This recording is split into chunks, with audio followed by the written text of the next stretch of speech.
You're caught in an impasse of logic. You've discovered the recipe for everlasting peace. Congratulations, I'm terribly pleased. Hello and welcome back to the Doctor Who Marathon. I'm your host McEdam, and today we're going to be talking about the 4-part adventure Destiny of the Daleks, written by Terry Nation, the creator of the Daleks, in his final Doctor Who story, and directed by Ken Greaves. This story is also the first story to be script edited by famous sci-fi writer Douglas Adams. And according to some behind-the-scenes stuff for this story, though Terry Nation is credited for the writing, and he did write this story, Douglas Adams had heavy alterations to the story, to the point where some would even consider it a Douglas Adams story. So that's important to note. And Tom Baker again had like a lot of power during the Douglas Adams era. He only stayed for one season, Douglas Adams as script editor. We'll get on to those later on. And Douglas Adams not only is known for his sci-fi, but he's known for his comedy. So this season of Doctor Who focuses much more heavy on comedy than it does with any other season of Doctor Who. And I think, in my personal opinion, this season could be considered my least favourite of the 1970s. But yeah, I'm getting ahead of myself. This story starts off with the Doctor talking to himself, talking to K9, and K9 has caught laryngitis, I believe he's called, and that just adds to the humour. Like, how can a robot capture laryngitis? As the Doctor says, what do you need it for? And it's also here that's important to note that Mary Tams did not return to the role. She wasn't happy with the script she was given, and she offered that she would come back for a regeneration scene. However, that never played out, and instead we have a scene in which Romana is choosing different bodies, and the one that she sticks with is the body of Princess Astra from the Armageddon Factor, which means the second incarnation of Romana. Well, really, if we think about it, she's also the second, and she's the 5th incarnation if we count the three other actresses. I think there was 3. Well, there was a 4. I can't remember. But we just consider her the second incarnation, played by legendary actress Lalla Ward. And right off the bat, their chemistry works. It's interesting to note that Tom Baker and Lalla Ward would get married in real life and soon get a divorce. But we'll come to that when we come to that. But that's not important. We're talking about the story itself. And in the story, you can see right off the bat they've got such a charisma. They've got such a care for one another that despite any disagreements I have with this story, everything that to do with the Doctor and Romana, all their scenes just work perfectly.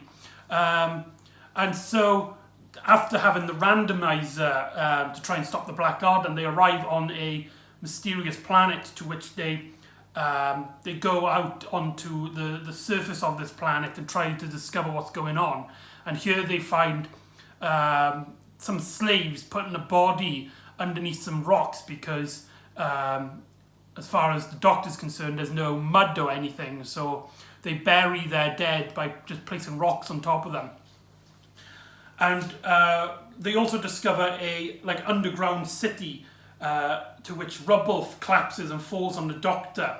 And up from this point into the story, this is like the first half of episode 1. The story is actually really good. The atmosphere, the tension, the directing, especially with the slave characters, just really, really works. And the humour also works very well. And one of my favourite moments, which I'll explain in a bit, is when the Doctor picks out a book when he's collapsed, and he says, "Gosh, he got it wrong on the first line. Why didn't he ask somebody who was there, like me," or something like that. I love that little moment, and what makes it a little bit better is that the book is written by Ulon Kuflui. Ulon Kuflui is a character from The Hitchhiker's Guide to the Galaxy. At least he gets mentioned anyway, and he wrote Where God Went Wrong, Some More of God's Greatest Mistakes, and Who Is This God Person Anyway? So this is my first reference to when I say to people that The Hitchhiker's Guide to the Galaxy is canon to Doctor Who. How awesome is that? Everybody would love to see that, I think. To see Marvin and the Doctor bant off each other, that would be brilliant. But there you go. So there you go, nice little Easter egg to Hitchhiker's Guide to the Galaxy. I don't know if Hitchhikers was made during this time. Obviously, the show came out in 1981, but before that, it was a book.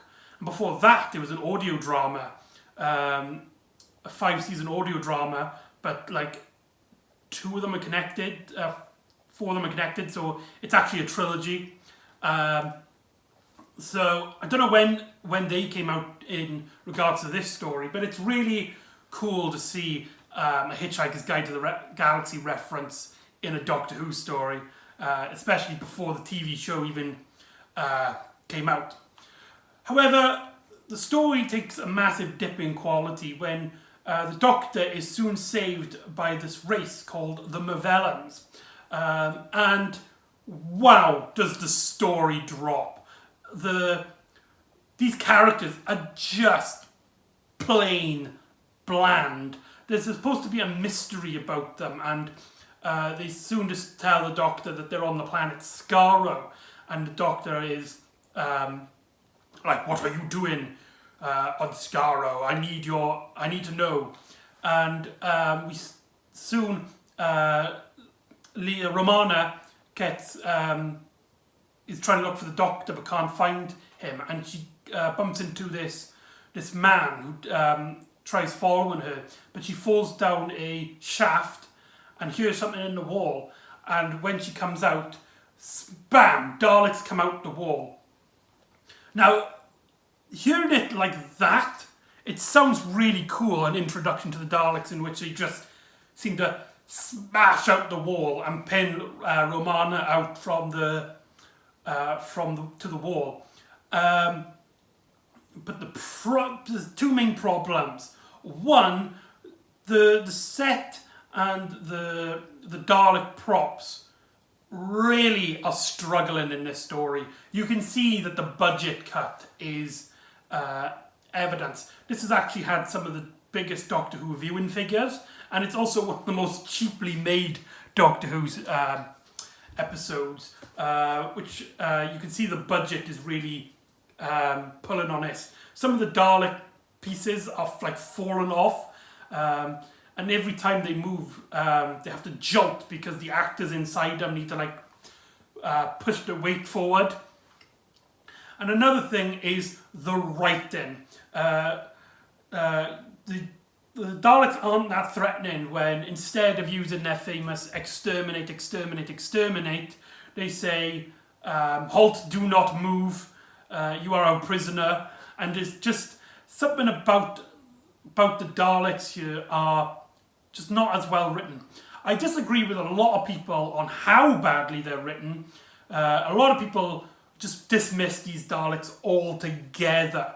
But I don't think they're that bad. They do have some really great shouty moments. I mean, they're Daleks.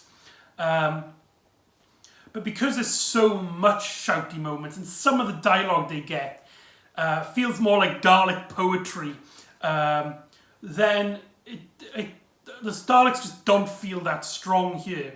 And the Doctor so that we got like a back of the ranch storytelling with Romana and the Doctor, and poor Lala Ward. She is doing everything to sell the Daleks as terrifying. She is screaming, she's shouting, she's doing her very best to look terrified. But because something's off with the set design, with the props, with the way it's directed, everything's too brightly lit. It feels really cheap and very... something about it just feels a bit too light, a bit too kid-friendly in terms of the way the story looks. But makes it such hard to get into this adventure. And also the writing as well doesn't help it. When the Doctor goes back to the Mavellans, these are the characters he follows with for most of the story. And because they are supposed to be emotionless creatures fighting the Daleks, we don't care about them at all, and when one of them dies or one of them loses, we just couldn't care less. There's supposed to be a mystery with them, and I'm just going to spoil it because it's not really interesting, and anyone with a brain cell could figure it out.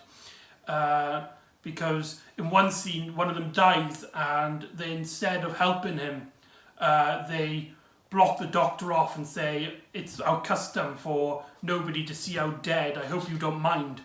And the twist is, it turns out they are robots. Now, a big criticism with this story is how the Daleks are described. They are described multiple times as robots. Not creatures of the blob inside the Dalek tank, but as robots. Brainless think tanks that got into a war with another giant army of robots, and because they're perfectly calculating each move, they've been trapped in an impasse where none of them will fire because they predict in the other one's movements. So the Daleks have come back to Skaro to find their creator Davros to bring back a sense of giving them back to a much more realistic, natural feeling, so that they can destroy the Mavellans. And whilst there, the Mavellans basically get the same idea with the Doctor and ask the Doctor to program his computer system. And it's pretty a decent plot. The way the Doctor describes them being stuck in a pathologic is playing a game of rock, paper, scissors, but it doesn't work. The idea is actually really sound. I actually do really like the scene, but I will be... it would be disingenuous to mention that in rock, paper, scissors, there is no logical victory unless you outright predict the other person's moves, which is just telling the future. So, yeah. And somehow the Doctor beats one of the Mavellans at rock, paper, scissors constantly. So, yeah, it just doesn't make any sense whatsoever. And now let's get to the biggest criticism I have with this story. The Doctor, Romana, the Mavellans, and this guy that was chasing Romana, who's now revealed as a good character, who is trying to save Romana from the Daleks. We'll get on to him in a bit. They find Davros and he gets resurrected. Everything about Davros in this story just doesn't work. The original actor who played Davros couldn't return because he was doing some theatre work. So instead it has David Goodison as Davros. Now, David Goodison is a fantastic actor. I've seen him in a few other things. He's really good. Highly recommend you watching anything him other than playing Davros in this. But he was miscast. His dialogue is it's just pants. Nothing works here. And the costume of it, they use the exact same mask, which clearly doesn't fit Goodison's face. And so everything just feels restricted with Davros. But the main criticism is the dialogue. For example, the Davros is going to start into one of his massive evil rants, which he does, but he doesn't have anything regarding a scientist's sense of like logic or anything. He just comes off as a mad ranty person. And the Doctor, these two are supposed to be the mortal enemies. This is supposed to be one of the Doctor's greatest enemies, the one who will probably help the Daleks, the Doctor's greatest foe, to destroy the Mavellans and conquer the galaxy. And the Doctor just dismisses him and treats him as a joke. There's even a really, really terrible scene in which the Doctor's pushing Davros around, and Davros is like, get off me, and the Doctor's like, shut up or I'll turn you off. And there's a bit where they need to get caught by a Dalek, and the Doctor pulls back Davros. It's actually really funny. I would actually even go as far as consider this, it's so bad, it's good story. I mean, don't get me wrong, the story is pretty bad, especially when it comes to Davros. But all the bad stuff, especially stuff with Davros, is just so funny. But taking this as a serious story, as something that is supposed to be well constructed and well executed, it fails on a massive level.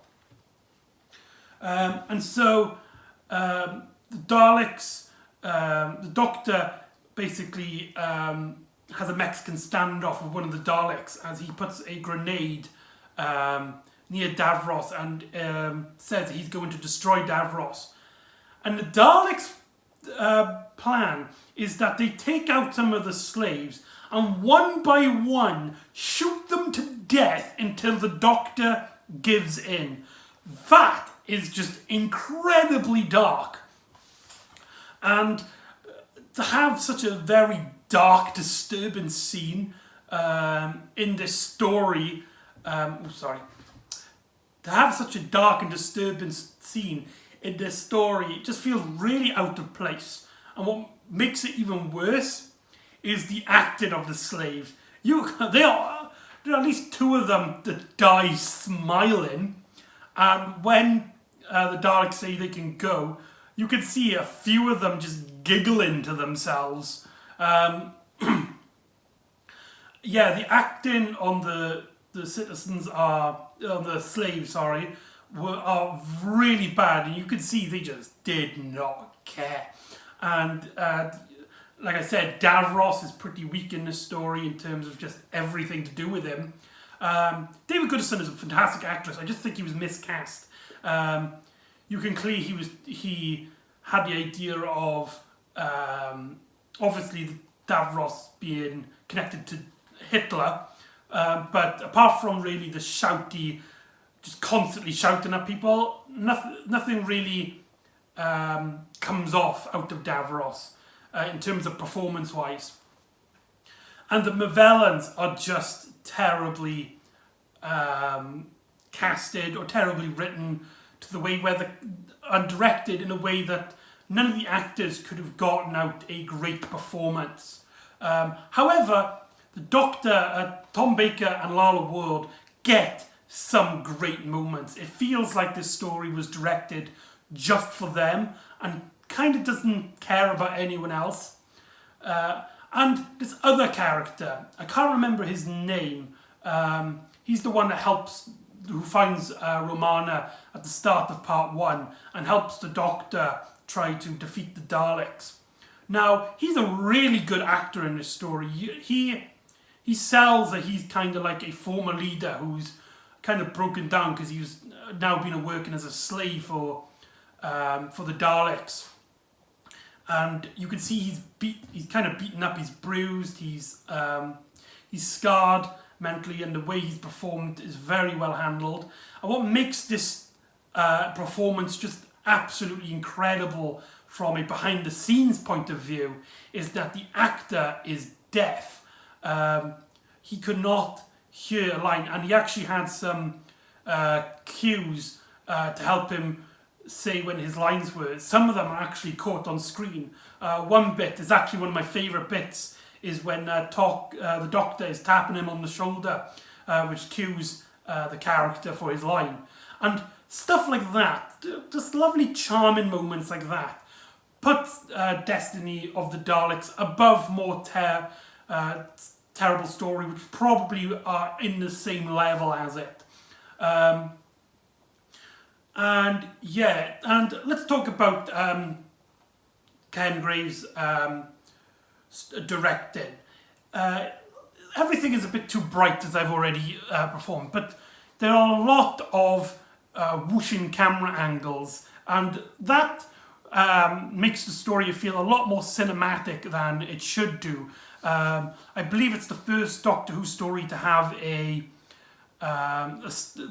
camera set up so that the camera moves a lot, and the story takes advantage of that. There's a lot of scenes in which characters are going around corridors and the camera follows them, both of them behind them and in front of them, and comes backwards. And there's a lot of scenes in which the camera is just moving around, and the camera is very active, and that really works in giving it a cinematic purpose. But the problem is that for the atmosphere for this story, for the more darker elements, for the fact that it's the Daleks, it really doesn't work, because it tries to give it off as a much more bigger story than it actually is. This is supposed to be a more grounded story, a bit more personal, because we only follow a small group of characters, and we've got this small mission to save or to stop another individual. So I think that the directing is good, but for the story that we're telling, it doesn't work, if that makes any sense.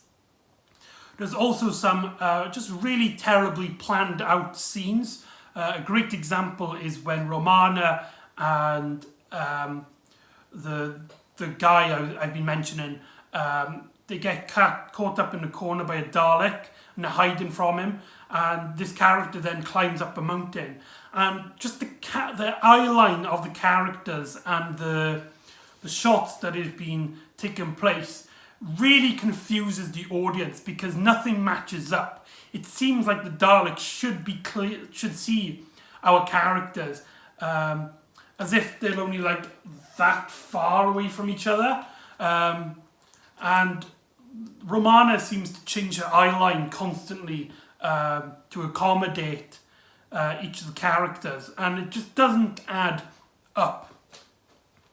And so the Davros comes up with a plan then of basically making suicide bomber Daleks and taking them to the Mavellan base and blow it up. But the Doctor gets there in time and stops one of the Daleks by putting his hat over the Dalek's eye stalks, blinding him. And it's a really stupid scene in which I love how Davros tells a Dalek that it's a fool. That bit made me chuckle really, really hard. And the Doctor gets Davros to press the button too early, destroying the Daleks. And then it quickly just cuts to Davros incarcerated, and them just basically explaining how they've won. So, yeah, that's Destiny of the Daleks. Overall, it is a terribly weak story. However, there's a lot to enjoy. It's so bad, it's good, it's goofy. It has a kind of schizophrenic feel when it goes from very serious to very goofy, especially when it comes to how people treat the Daleks. And especially with the Fourth Doctor, because sometimes he treats them as a joke, and other times he treats them as the serious threat that they should be, and it just doesn't work. And this would be a kind of story type which would become a bit more commonplace in the 80s, in stories in which the production, the writers and directors didn't know whether they want to go really dark or really serious or really funny or really just a slapstick. And all of these elements coming together just don't add up. And it would be what, in my opinion, what would kill Doctor Who in 1986. But yeah, it has some great moments. Everything to do with the Doctor and Romana's relationship is really good in this story. Already, Romana has improved dramatically. She does have her scene in which she's captured by the Daleks, and like I said, Lalla Ward does everything she does to try and sell the fear, which doesn't really work, but because it's the Daleks, I can forgive it for that. And like I said, that one side character I really like, and because he's deaf, and you could see how well all the actors accommodate him when you get that into your mind, and when you don't, that he's still a very good performance. It really works really well. But everything to do with the Daleks, everything to do with Davros in this story just does not work at all. And it is considered the weakest Dalek story of the classic era for a reason.